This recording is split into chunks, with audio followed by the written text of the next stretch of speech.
Okay, so today we're planning on making beef jerky. We have our elk steak here. It's going to take us a couple days to make it into jerky, but the first step is cutting it into strips of pretty much whatever length and width you want. Why don't you show them about how large our strips are? So we're cooking ours about this thick. Because we're using elk steak, the size in it kind of differs a little bit. It can be anywhere from like 1/8 of an inch to like a 1/2 inch thick. It's more just depending on preference on how thick you like your jerky. You do have to keep in mind that it will shrink once you cook or dehydrate it. And once we're done cutting it all into strips, we're going to season it. If you want to tell them about the seasoning. Sure. So the seasoning that we're using is from High Mountain Jerky. It's locally grown, well, locally made. Here in Riverton, Wyoming, which is just about 3 hours from here. So it's a small town, just a little small town company, and they're selling their jerky packets. One of the reasons why we're using High Mountain Jerky, jerky and seasoning, is because we want to support them, of course, for being a small business, but also because how much it costs to get all the seasoning, you wouldn't get anywhere else. We're going to be able to do all this meat here, which is about 5 pounds of meat, with just one package of this, and we'll still have stuff left over. I think it'll take about 1/3 of the package to do about 5 pounds of meat, so you get a lot more bang for your buck. And you can get these on our website, pillarsofsalt.com, or what's their website? You can also go to peakoe.com. They have a bunch of different seasonings. They're actually selling all the different kinds of seasonings. The one we're using today is cracked pepper and garlic. The reason why we're doing this is for all our viewers that know me know that I have celiac disease. So this one is wheat-free and gluten-free. The other one that we have over here is the Hunter's Blend, but this one does contain wheat. So we're just going to use this one today. But you can go on there and find it. And also, if you want to see any videos on hunting or about catching the elk or hunting the elk that the guys did that donated the meat to us, you can go to www.intothewind.com. And we're going to finish cutting our meat into strips, and then we'll show you how to season it. Okay, so now we've cut all of our meat into strips, and it's time to season. There's a chart in our instructions that shows how much of the seasoning we need for the amount of meat that we have. So we're just going to go by that, and we're going to mix them together. It comes with this so you can sprinkle the seasoning on. We're going to sprinkle about half of it on one side. We're going to flip all of our slices over, and we're going to sprinkle the rest of the seasoning on the other side. One thing we wanted to remind you, though, is when you're cutting your strips, you want to cut with the grain, not against the grain like Stephanie's doing. If you cut against the grain, the problem will be once your jerky's cured and it's ready to eat, it'll just fall apart a lot more easily, so keep that in mind. And the main way to tell that you're going with the grain and not against the grain is if you can kind of tear the meat apart. It's a lot easier to tear when you're going with the grain instead of against the grain. So like right now you can tell it's against, this way would be with. Okay, we also patted the meat dry with a paper towel before we started, so that's what the instructions say to do.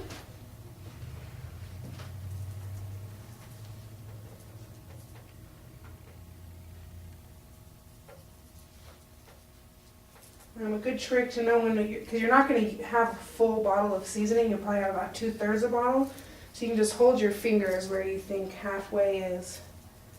And then that's how you know when it's time to flip the meat over.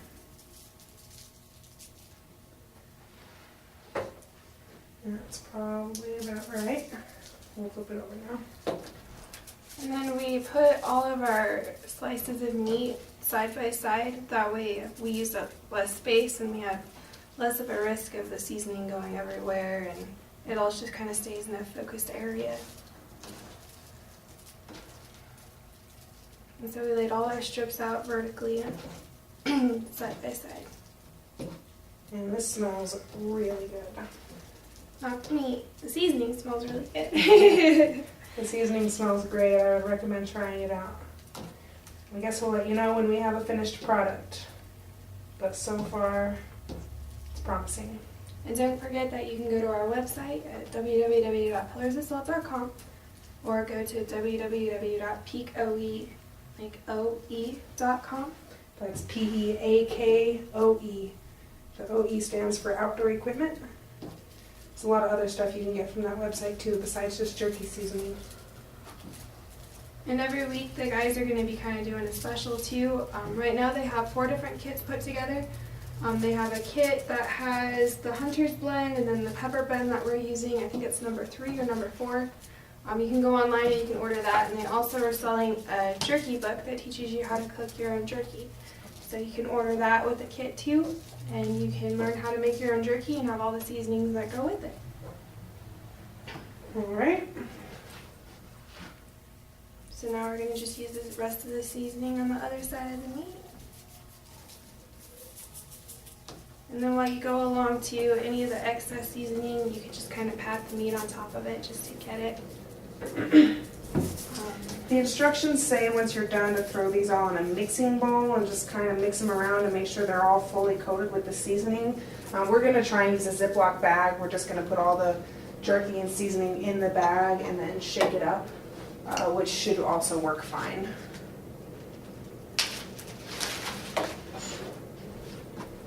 And then the jerky is going to have to sit in the refrigerator for about a 24-hour period. That way it can sit and kind of just soak up all the seasoning and the flavor. While your jerky's sitting, make sure every couple of hours you're going in and just kind of rotating the bag, rotating the seasoning around, because if you don't, then all the seasoning is going to go to the bottom and the bottom pieces in the bag are going to be really seasoned and then the top pieces aren't going to be as flavorful.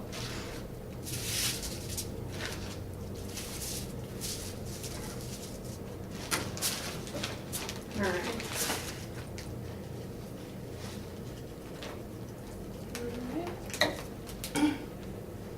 So here we have our bag of meat that's ready to go in the fridge.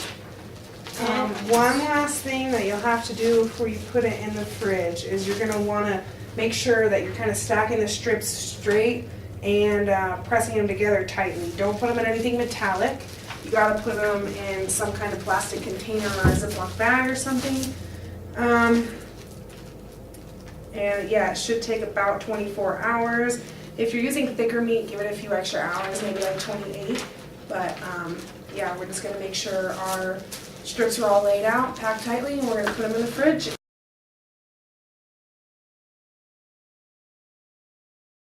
Alright everybody, so last time on our video we showed you how to mix the jerky, how to cut the jerky. You have an idea of how you're supposed to make it. So for the past 24 hours we put it in the refrigerator, we had it in our Ziploc bag, we shook it every couple hours, made sure that we got everything mixed around really well. And today I wanted to introduce you to Brad Ott. He is the owner and operator of peakoe.com, or Peak Outdoor Equipment. He's the one where you can go to his website and you can find all of our products and our jerky seasoning. So, just to show you what we did, we cut all the jerky in our slices and then we just laid it down flat on top of the screen, and then we're just going to put it in the dehydrator. And turn it to 165. Is that right?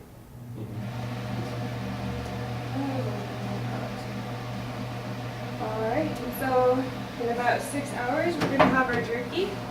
And just don't forget that if you want to purchase any of these products, the hydrator, anything else, just go to peakoe.com and Brad will be more than willing to help you.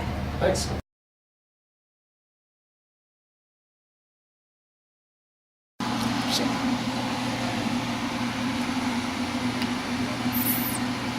So that's it? I guess so. Dude, I just want to eat it.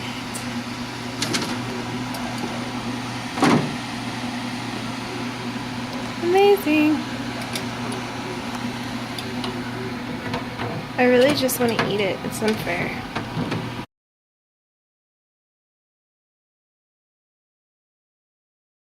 So, our jerky was in the dehydrator for about 6.5 to 7 hours. The one mistake that we did make was we cut our pieces a little bit too thick, so a lot of the pieces are going to take a little bit longer to dehydrate. Yeah, we still have a lot of pieces still in here. But we did take our thinner pieces out. They're ready to eat. They're really good. And they are amazing, and we would definitely recommend using this jerky seasoning on all of your jerky projects. And these are what you're looking for. There's the cracked pepper and garlic, which is the one we used. Here's the Hunter's Blend, and there's plenty of other flavors on the website. That's peakoe.com. And don't forget, you can get a bunch of different kinds on the website. You can get your own personal dehydrator. You can get a jerky making recipe book. Pretty much anything you need for your own homemade jerky purposes, you can go on peakoe.com and get. And these packages, they come with 2 different elements to the seasoning that you mix together. And they also come with this shaker. You can put it in here. This is how you shake it onto your meat. So it's really convenient. Like we said before, it's a really good deal. You're getting a lot for your money. And you can find more information about this kind of stuff on our website too. It's www.pillarsofsalt.com. So thanks for joining in on our jerky making experience, and join us next time when we learn something else.